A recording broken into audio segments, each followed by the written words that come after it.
¿Qué tal, amigo Contracara? ¿Cómo están? ¿Qué tal, Francesco? Todo bien, ¿tú, Manuel? Bien, bien, bien. Quería comentar brevemente contigo los últimos acontecimientos internacionales. A ver, bueno, es un balance el tema de la COP30, que ahora lo vamos a ver con nuestro invitado de hoy, que Sí, vamos a anunciar en un momentito.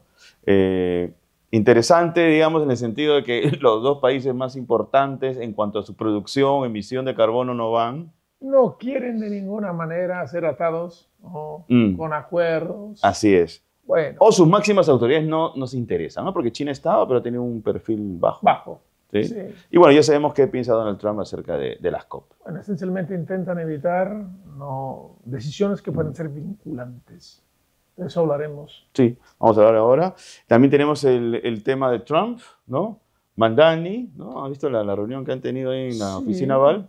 por supuesto, Vamos a como ha comentar. tratado, ¿no?, Lo he al escueleado, ¿ah? alcalde. Lo he escueleado, lo he Sí, escueleado. y también supuestamente Trump está llevando adelante unas negociaciones con Rusia, directa o indirectamente, para llegar a un acuerdo de paz. Digo así porque a medias en Abu Dhabi, no han empezado estas mediaciones. Vamos a ver con las negociaciones de Estados Unidos qué podrá darse, pero por ahora no hemos avanzado mucho. No, porque el mismo Zelensky ha dicho que parece que falta mucho para poder llegar a un acuerdo definitivo de paz, ¿no? Sí, porque Además hasta han dado ahora, unos ataques durante las sí, por conversaciones, supuesto. ¿no? En Kiev, Y de parte de los rusos. en el borrador parece que Ucrania debe ceder mucho y Rusia casi nada. Entonces, por eso hay una postura bastante dura. Bueno, y por último lo de Venezuela con Estados Unidos, ¿no? Sí, hay Una que ver tensión permanente.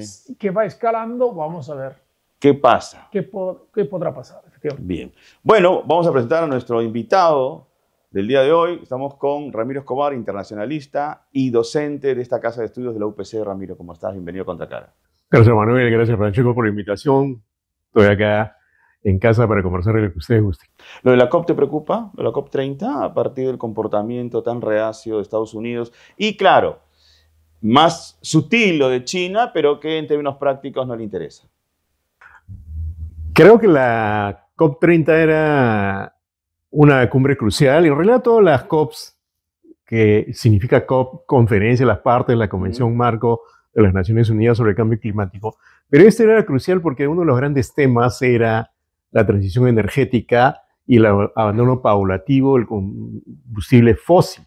Los combustibles fósiles son los que mayor CO2 emiten y el CO2 es el gas de efecto invernadero que calienta la Tierra más abundante. Entonces, que no haya ido a Estados Unidos por el retiro de Donald Trump del Acuerdo de París es un golpe que se esperaba, pero ojo que Trump no solo no ha ido, sino que ha amenazado con poner aranceles a los países que se plieguen en un acuerdo para poner un impuesto al carbono.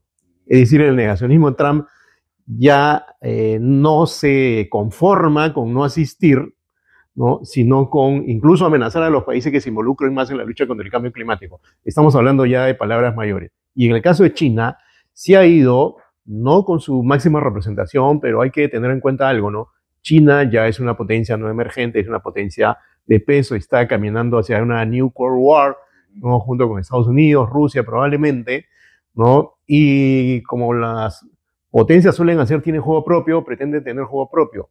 No se aviene a lo que propone la COP, la COP30 o las COPs en general, sino hace un juego propio que está en consonancia con sus planes de desarrollo. Pero también en relación a China, algo interesante, ¿no?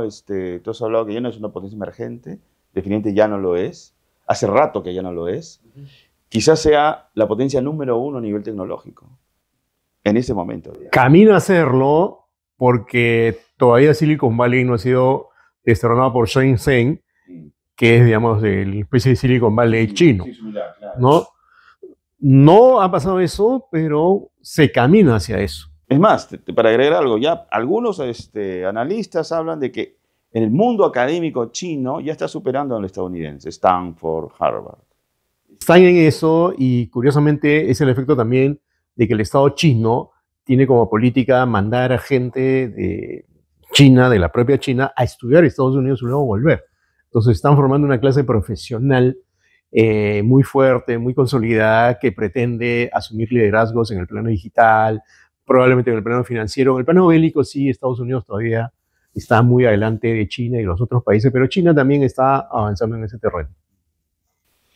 Y para concluir sobre la COP30, Ramiro, un balance final, ¿cuál podría ser desde tu punto de vista? Mira, creo que la gran ausencia es un acuerdo sobre el abandono paulatino de los combustibles fósiles. Ese es un fracaso, yo diría, porque por lo menos que se hubiera mencionado la palabra, fíjense, había toda una discusión que prolongó el cierre de la conferencia porque no se quería poner la palabra combustibles fósiles, simplemente por presión de los países árabes y por la presión indirecta de Estados Unidos. Eso es un fracaso. Sin embargo, por ejemplo, se ha atendido como nunca antes la voz de los pueblos indígenas, ha estado mucho más presente en esta COP, ¿no? Se ha hablado de posible financiamiento a los países más afectados, ¿no? Se ha dado una cantidad mayor que la que se ha hablado de una cantidad mayor que de la que se habló en la COP anterior. Entonces, podría decirse que hay un avance ahí. Sin embargo, hay que tener en cuenta algo, ¿ya? El problema con el Acuerdo de París, que ahora se discute en las COPs, es que no es un acuerdo vinculante, ¿ya? El protocolo de Kioto sí lo era. Obligaba a un grupo de 32 países industrializados a que bajen sus emisiones de carbono. El Acuerdo de París involucra a todos los miembros de la Convención Marco de las Naciones Unidas sobre el Cambio Climático, que son 197, ¿ya? Pero nadie está obligado y por eso se habla de contribuciones nacionales. En la medida que son contribuciones nacionales determinadas, es como cuando alguien va a casarse y le dice al cura, ¿sabe qué, padre? Yo voy a contribuir, no me comprometo, ¿no? Entonces, claro, no hay mayor compromiso. No hay compromiso. Y por eso todo es voluntario y por eso se bloquea, por eso no avanza y por eso no pasa nada si no ponen la palabra combustibles fósiles y a ver cuándo se ponen de acuerdo sobre eso, cuando es el mayor problema o uno de los mayores problemas. Ahora, antes de cerrar con este asunto, te quería preguntar, ¿en qué punto estamos? Es decir, el planeta, ¿en qué punto está de una exposición grave de contaminación? O sea, ¿cuándo vamos a colapsar si seguimos con este ritmo? Bueno, Antonio Guterres, el secretario general de la ONU, él ha dicho, ha utilizado tu misma palabra, estamos caminando al colapso, ¿no? La idea de las COPs es que no se llegue a pasar el aumento de temperatura global en 1.5 grados centígrados. De acuerdo a las cifras dadas en la COP y dadas en conferencias anteriores y dadas por algunas plataformas científicas, estamos caminando ya a los 2 grados centígrados de aumento de la temperatura global, que normalmente es una temperatura media de 14 grados centígrados en todo el planeta. Entonces, eso va a provocar que haya una mayor agudización de fenómenos como los huracanes, como las inundaciones, como las sequías, ¿no? Siempre hay que aceptar que hay una parte de la emisión de gases de efecto invernadero que no le produce el hombre, eso es verdad, ¿ya? Los volcanes, por ejemplo. Sin embargo, lo que ya no está en discusión prácticamente por ninguna universidad, ningún grupo científico, es que el hombre tiene una incidencia muy fuerte. Y lo que estamos viendo en el planeta, el tifón en Filipinas, los huracanes en el Caribe, sí cada vez hay más evidencias de que son una consecuencia del cambio climático. Sí, pasando ahora a otro tema. A ver, Ramiro, ¿cómo consideras la escalada de tensión entre Estados Unidos y Venezuela?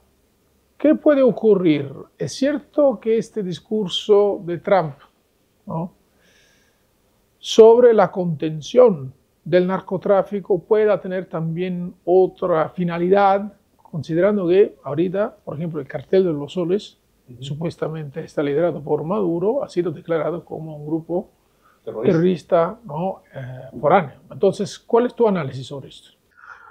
Hay una página de investigación de la criminalidad en América llamada Inside Crime, y más de un vocero de esta página ha salido a declarar o a dar su opinión sobre el tema y ha dicho que en realidad la mayor cantidad de droga que va hacia Estados Unidos no va por el Caribe, sino por el Pacífico, Ecuador y Perú, entre otros lugares. Y que el cártel de los soles, según Inside Crime, no es exactamente un cártel donde está involucrado todo el régimen, sino algunos militares venezolanos, pero eso sí, con anuencia o con el conocimiento del gobierno, ¿ya? Pero otra cosa es que tú digas que el jefe del cártel es Maduro. Ahora, yo la pregunta que me hago constantemente es, ¿qué pasaría si en Venezuela no hubiera petróleo? ¿Estaríamos en esta situación? ¿Habría tanta presión? No me parece que sea un argumento que haya que descartar que los intereses petroleros de Estados Unidos, ¿no?, inciden en esta presión, que yo creo que lo que busca es derrocar a Maduro. No busca necesariamente atacar, porque creo que, yendo a la teoría burocrática del sistema internacional, hay varios núcleos de poder en Estados Unidos, el Pentágono, la CIA, la NSA, ¿no?, la propia Casa Blanca, el Congreso, y hay discusión, hay puja. Richard Grenell, enviado de Trump al propio Venezuela, es contrario a un ataque. Enviado de Trump a Venezuela. Incluso a objetivos específicos. Que Exactamente. No significa invasión. Porque sabe que esto podría tener consecuencias. Estados Unidos es el país militarmente más poderoso. Venezuela está en el número 50 en cuanto a armamento. Hoy en una distancia muy grande, pero estar en el puerto 50 tampoco es poco, ¿no? Entonces podría generarse una situación que se prolongara por semanas o meses, que sería absolutamente inconveniente para Estados Unidos. Y creo que por eso... El presidente en la región, además, ¿no? El presidente en la región, invadir un territorio soberano, más allá de lo absolutamente impresentable que es el régimen de Maduro.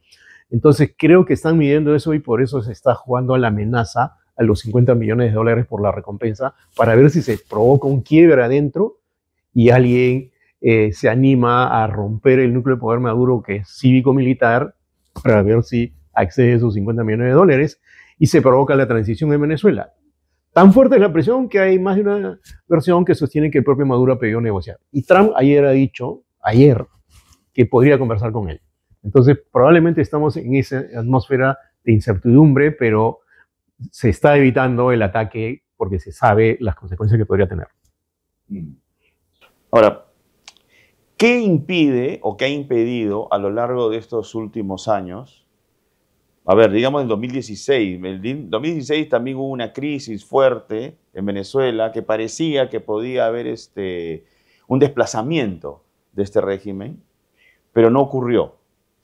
Y hasta el momento no ocurre. Incluso Estados Unidos ha utilizado diversos mecanismos de presión. ¿Qué pasa? ¿Qué tan fuerte es Maduro para que hasta el momento no caiga? Y en esta administración, la de Trump, hayan tenido que recurrir a unas maniobras muy caras, ¿no? Como desplegar toda esta flota el Gerald Ford, ultra poderosa además. Poderoso portaaviones, el más grande del mundo, el más poderoso. Sí. Entonces, ¿qué cosa hay allí que en todo caso evita que caiga de una vez por todas Maduro? El gobierno de Maduro, como yo comentaba, es un gobierno cívico-militar. El apoyo que tiene entre la población es bajo, ¿ya? Tal vez no llegue ni al 15% o al 10%.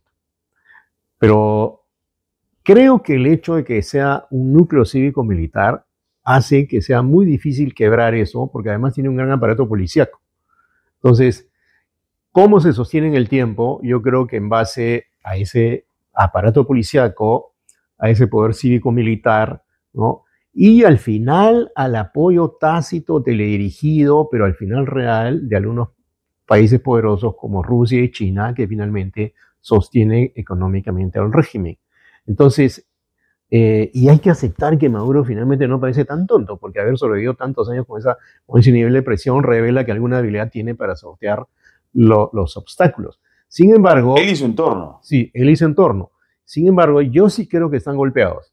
O sea, ya han salido como 3 o 4 versiones de que está buscando negociar.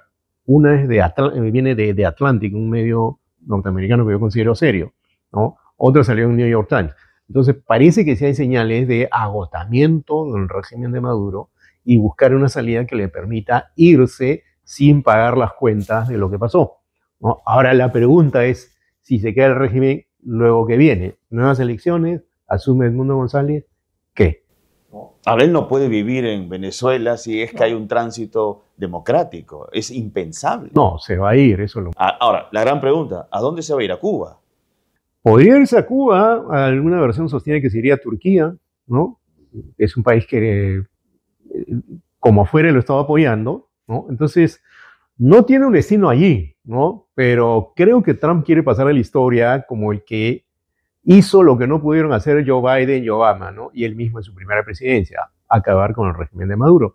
Ese gol, digamos, de media cancha, desde el punto de vista político, es algo que creo que él quiere lograr, ¿no? Y creo que cuando estaba buscando el Nobel de la Paz también estaba midiendo si atacaba o no atacaba, porque ¿cómo es eso de que un Nobel de la Paz va a atacar un país, ¿no? Y ojo, esto también le cae a Mariana Corina Machado porque es Nobel de la Paz y no se vería bien que esté apoyando una acción armada, ¿no? Y por eso que ella misma también está midiendo sus palabras. Hablando de un gol de media cancha de Trump, el caso de Ucrania, porque efectivamente, como tú has dicho, ya Trump había buscado obtener el premio Nobel, claramente se ha quedado un poco así, ¿no? Esperaba poderlo ganar, probablemente el año que viene otra vez tendrá una serie. Para mí es ridículo, ¿no?, que alguien busque el premio Nobel, ¿no? Sí, increíble. ¿No? Porque, bueno, ha dicho que ha parado, ¿no? ¿Recuerdas, Ramiro? 7 guerras. Él puso fin a 7 guerras. Sí, pero son 7 guerras que en realidad están suspendidas, no están terminadas. Y en el caso de Ucrania, ¿cómo ves? ¿Qué está pasando ahora? ¿Cuál es tu evaluación de la situación actual? ¿Qué podemos esperar? ¿Un pronóstico del corto plazo? Porque es bastante difícil ir más allá del corto o mediano. Yo creo que en el conflicto entre Rusia y Ucrania hay un problema, y es que Rusia y Putin concretamente no tienen la voluntad de retroceder, ¿no? Él no va a devolver Crimea, eso ya es un hecho. Creo que Crimea ha sido perdido por Ucrania. Creo que difícilmente va a devolver el Donbass, donde están Lugansk y Donetsk, que también ha sido tomado militarmente y donde ha perdido algunas posiciones, pero finalmente está ahí. En los últimos días, además, han arreciado los ataques en esa zona, ¿no?